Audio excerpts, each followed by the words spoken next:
मैंने 67वीं बीपीएससी में रैंक 302 मिला है मुझे और आरडीओ का पद मिला है मुझे। दोस्तों आप सभी का स्वागत है। आज मैं आप लोगों को एक ऐसा स्टूडेंट से मिलाऊंगा जो अपना सफलता की कहानी आप लोगों के साथ शेयर करेंगे। दोस्तों बिहार में बहुत सारे ऐसे कहानी सुने होंगे, लेकिन इस स्टूडेंट का कहानी सुनेंगे तो शायद आपका दिल जो है थाम कर आपको सुनना पड़ेगा और दिल खुश हो जाएगा। तो चलिए अभी हम लोग सब जो है और सफलता की कहानी सुन रहे हैं, उसके सीरीज को जानेंगे। आखिर जो है ये भाई जी कैसे सफलता प्राप्त किए हैं, वो सारा रहस्य बातें जो आप लोगों को बताएंगे। सबसे पहले आपको द मिथिला स्टोरी पर स्वागत है भैया। बहुत शुक्रिया। और ये बताइए आपने किस पद से और किस चीज में सफलता प्राप्त की अभी? मैंने 67वीं बीपीएससी में रैंक 302 मिला है मुझे और आरडीओ का पद मिला है मुझे। जी, आपका शुभ नाम क्या हुआ? मेरा नाम राहुल कुमार कर्ण है। और आपका एड्रेस क्या हुआ, कुछ शॉर्ट में बता दीजिए। मेरा घर नहरी है, अंचल खोटौना है और जिला मधुबनी है। जी, आपने किस प्रकार से जो है तैयारी के, कितना संघर्ष रहा इस सफलता को हासिल करने में? कुछ असफलताएं भी हाथ लगी तो संघर्ष तो स्वाभाविक है और उसके साथ मुझे अभी सफलता भी मिली है, तो मुझे खुशी भी है, आनंद भी प्राप्त हुआ है। जी, और कुछ ऐसे जो बहुत सारे स्टूडेंट तैयारी कर रहे हैं लेकिन एक बार में सफलता नहीं मिलता है, क्या उसके लिए आप संदेश देना चाहेंगे? संदेश यही है कि निरंतर अगर बने रहेंगे, आत्मविश्वास रखना है स्वयं पर, क्योंकि आत्मविश्वास के बिना कुछ भी संभव नहीं है। जिस स्तर की प्रतिस्पर्धा हो रही है वो बहुत मतलब एक कह सकते हैं कि आत्मा को तोड़ने वाला संघर्ष प्रतिस्पर्धा चल रहा है। उसमें अपना आत्मविश्वास बनाए रखना है कि हाँ मैं कर लूंगा और मैं अवश्य कर लूंगा। मैं इस तरह की कॉन्फिडेंस को रखना आवश्यक है। क्या आपने इस सफलता से पहले भी कोई सफलता अगर हासिल की है तो उसके बारे में भी कुछ कहानी शेयर करिए इस पर। नहीं, ये मेरा प्रतिस्पर्धा में पहला मुझे ये मुकाम हासिल हुआ है। इससे पहले मैंने अभी कोई कंपटीशन में मैंने इसमें सफलता प्राप्त नहीं किया था। कितने बार आपने एग्जाम दिया कि आपको ये सफलता हासिल मिल चुका है? ये मेरा बीपीएससी में तीसरा प्रयास था। तीसरा प्रयास था। और पहला प्रयास में आपने फिर दूसरा प्रयास कैसे दिए, कैसे आप मोटिवेट खुद को संभाले आप? उद्देश्य जब स्पष्ट हो कि मुझे क्या करना है तो मुझे लगता है कि आगे बढ़ने की प्रेरणा भी मिलती है और शक्ति भी मिलती है। लेकिन बहुत सारे ऐसे स्टूडेंट हैं जिनको मैंने देखा है कि एक बार अगर असफल हो जाता है तो वह रास्ता चेंज कर लेता है। क्या कहना चाहेंगे उनके लिए आप? बड़े बुजुर्ग भी कह गए हैं कि अगर आधे रास्ते तक अगर आप मंजिल की तरफ बढ़ चले हैं तो वहां से वापस आने में कोई लाभ नहीं है, बल्कि आप वहां से और आगे बढ़ें ताकि सफलता आपको मिल सके। कहावत भी है कि जितना दूरी तय किए हैं आप जहां तक पहुंचने में, शायद उतना ही दूरी आपको वापस आने में। उससे अच्छा है कि जहां पे आप पहुंचना चाहते हैं वहां पे पहुंच कर ही जाइए। अब ये बताइए आपने ट्यूशन किए या क्या किए, पढ़ाई का तैयारी आपने कैसे किया? मैंने मेंस के लिए मैंने कोचिंग ज्वाइन करा था। सीएमई कोचिंग है पटना में, संजय सर का। मैंने उनका क्लास ज्वाइन किया था मेंस के लिए और मैंने पीटी की तैयारी स्वयं की थी और इंटरव्यू के लिए भी मैंने जगह जगह मॉक इंटरव्यू दिए और मुझे सफलता हाथ मिली। बहुत सारे ऐसे स्टूडेंट को हम मिले हैं जो कहते हैं मैट्रिक और 12th में मेरा 2nd डिवीजन है, तो क्या मैं अच्छे पद पे जा सकता हूं? आप अपना कहानी बताइए, इसके बारे में कुछ टिप्पणी दीजिए। बिल्कुल जा सकते हैं। मुझे तो ऐसा 2nd डिवीजन या ऐसा कुछ लोअर नहीं मिला था, लेकिन आप लोगों को मैं बता दूं कि 12th फेल एक उपन्यास है जो कि मनोज शर्मा जी पर लिखा गया है और उसमें उस उपन्यास का शीर्षक है 12th फेल और वो 2004 बैच के आईपीएस ऑफिसर हैं और उनकी सफलता की कहानी नित नए आयाम कर रही है। आप लोगों ने अगर अभी हाल में 12th फेल मूवी भी आई है, उसी उपन्यास पर आधारित है, तो ये देखें और इससे मोटिवेट हों कि 12th फेल आदमी भी आईपीएस बन सकता है और बड़े पद को सुशोभित कर सकता है। जी, आप ये बताइए, आपके गांव में बहुत सारे स्टूडेंट होंगे, लेकिन जो पद आपने हासिल किए, क्या उस बच्चे सबको क्या देंगे जो बच्चे सपना देखते हैं कि इसी पद पर, जिस पद पे आप गए उसी पद पे जाना चाहेगा, तो आप क्या बोलना चाहेंगे उनके लिए आप? ये है कि अगर उस तरह की सफलता पानी है तो सिलेबस के अकॉर्डिंग पढ़ना है। जो सिलेबस में दिया हुआ है कम से कम उसके प्रत्येक क्षेत्र को छूना है, टच करना है कि अगर उससे क्वेश्चन आता है तो मैं उससे डील कर लूँगा, निपट लूँगा। तो सिलेबस के अनुसार पढ़ना है और कंटिन्यूटी में पढ़ना है। क्या बहुत सारे स्टूडेंट ऐसे कहते हैं कि मैं शॉर्टकट पढ़ता हूं और सफलता हासिल कर लूंगा, इसके बारे में क्या बोलेंगे आप? होते हैं कुछ लोग, बिरले होते हैं, लेकिन मेहनत का मुझे लगता है कि कोई दूसरा विकल्प नहीं है और मुझे लगता है मेहनत एक पक्ष है ही, साथ में आपका आत्मविश्वास भी आपके साथ होना चाहिए ताकि आप स्वयं को मोटिवेट रख सकें और आगे बढ़ सकें। ये खुशी आपको कैसे मिला, कब पता चला आप सेलेक्टेड हो गए?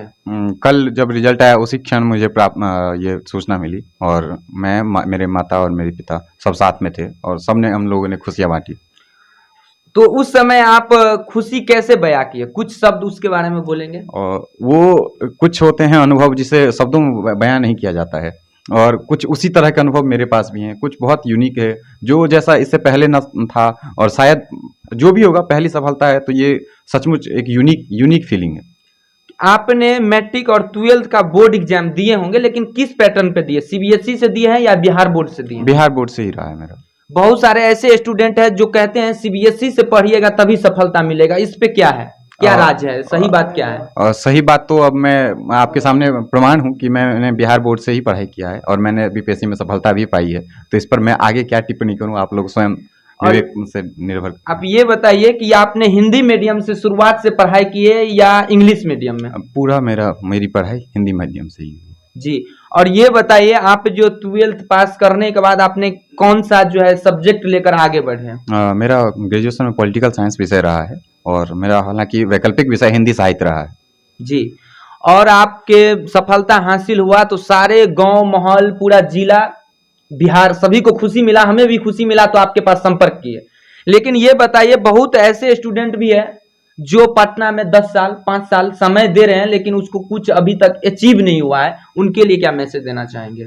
उनके लिए वो लोग स्वयं अनुभवी हैं, वो लोग स्वयं अपनी गलतियों को तलाशें और बिल्कुल अच्छे से काम करें क्योंकि परीक्षा का पैटर्न बदल रहा है, पैटर्न के अनुकूल ढलना होगा तभी सफलता मिल सकती है।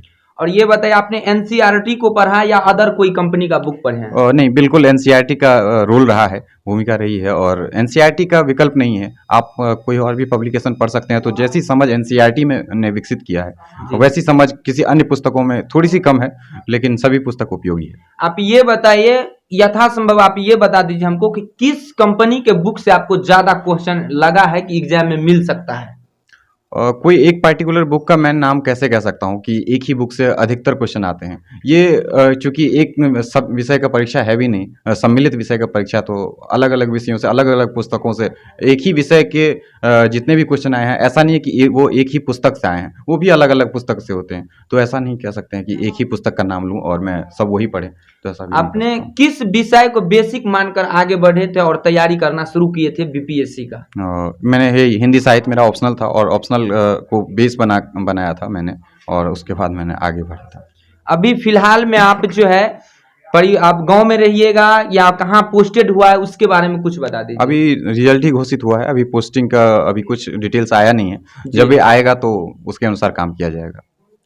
जी, ये बताइए आप सफलता तो आप समझे गए कि किस प्रकार से कठिन रास्ते से गुजरते हुए आपने हासिल किया, लेकिन ये बताइए कि आप जो बच्चे हैं जो 10th के बाद सपना देख रहे हैं कि हम भी बीपीएससी क्वालिफाइड करके एक ऑफिसर बने और देश को सेवा करें, राज्य को सेवा करें, उनके लिए आप क्या मैसेज देना चाहेंगे? आजकल जो भी है कोई भी क्षेत्र है तो वो संकुचित दृष्टिकोण से नहीं संभव है किसी भी क्षेत्र में जाना, इसलिए अपने दृष्टिकोण को व्यापक करें, चीज़ों को समझे कि हमारे आसपास क्या हो रहा है, क्या समस्याएं हैं हमारे गांव में। अगर सड़क नहीं है तो ये एक तरह की समस्या है, इंफ्रास्ट्रक्चर रिलेटेड समस्या हो गई। अगर हमारे यहाँ बिजली कम आती है तो इन सब समस्याओं को अपने आप से समझें और इससे क्या हो सकता है, इसका निदान कैसे है, ये कुछ अप्रोच डेवलप करें कि हमें सोचना कैसे है कि अगर हम शासन प्रशासन में जाते हैं तो हमें नीतियों का जो क्रियान्वयन करना है किस वे में करना है, तो ये बहुत हेल्पफुल होगा। और साथ में तैयारी का तो है ही कि तैयारी तो करनी है और 10th के बाद भी कर सकते हैं, ऐसा नहीं है कि। एक मेन चीज मैं पूछूंगा कि क्या आपने सोशल मीडिया को यूज करते हुए पढ़ाई की है या इसको इग्नोर किए हैं आप? नहीं, मैं सोशल मीडिया के साथ ही पढ़ाई किया हूँ, मैंने ऐसा नहीं कि इसको बिल्कुल इग्नोर कर दिया है, बल्कि मैं तो कह रहा हूँ कि सोशल मीडिया जैसे व्हाट्सएप ही हो गया या यूट्यूब हो गया, ये सब मुझे बहुत हेल्प मिला है इन सब चीज़ों से मेरी तैयारी में। और ये बताइए क्या सीरियस हो के पढ़ना चाहिए या नॉर्मल स्टूडेंट की तरह पढ़ना चाहिए? और नॉर्मल स्टूडेंट तो हमेशा रहना चाहिए, लेकिन समय आने पर सीरियस होना लाजमी है। जी, और ये बताइए आपके परिवार में अभी कितने मेंबर होंगे? मेरी दादी हैं, मेरे पापा हैं, मम्मी हैं, मेरे भैया हैं, मेरे चाचा हैं, चाची हैं, छोटे भाई। और सबसे ज्यादा आपको परिवार में कहाँ से कोऑपरेट मिला है? मेरे पूरे परिवार में से ही मुझे बहुत बहुत सहयोग मिला है।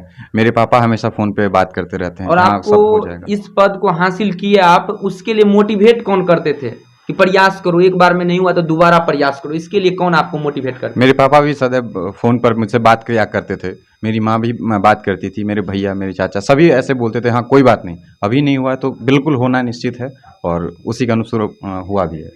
जी। तो दोस्तों देखे आपने, जैसे दोस्तों आपने सुने कि राहुल जी का जो कहानी था बीपीएससी तक का, वहां तक का सफर क्या था, उनके मुंह जुबानी से हमने सुने और आप लोग को सुनाने का भी प्रयास किए हैं। और भैया जी आपने बहुत कठिन मेहनत के बाद ये अच्छा पद मिलता है किसी भी व्यक्ति को, तो लेकिन जो रास्ते छोड़कर जो भी स्टूडेंट आपके पद में जा रहे हैं, ठीक है, और लेकिन 2 बार 3 बार क्या उसको लगे रहना चाहिए या पीछा हट जाना चाहिए? लास्ट लाइन बोल दीजिए, एक मोटिवेशन लाइन। नहीं, पीछे नहीं हटना चाहिए मुझे लगता है, क्योंकि हमारी मंजिल अगर स्पष्ट है तो मुझे कितने भी संघर्ष आए, कितना भी संघर्ष आए, मुझे चलते रहना चाहिए। और मैं एक 2 लाइन बोल के समाप्त करूँगा जी जी। कि एक पृष्ठ है भूमिका, एक पृष्ठ निष्कर्ष, बाकी पन्नों पर लिखा एक सतत संघर्ष। तो संघर्ष एक प्रक्रिया है और संघर्ष में अगर मैं सफल हो भी गया हूँ तो मेरे जीवन में ऐसा नहीं है संघर्षों की समाप्ति हो गई है। वो संघर्ष निरंतर बने रहेंगे, लेकिन हमें अपने प्रयास की तरफ अग्रसर रहना चाहिए। थैंक यू देना चाहूंगा, इस स्टोरी को आपने लास्ट तक देखा। ऐसे ही कहानी छोटी बड़ी आप लोगों को तक पहुंचाता रहूंगा। देखते रहिए द मिथिला स्टोरी।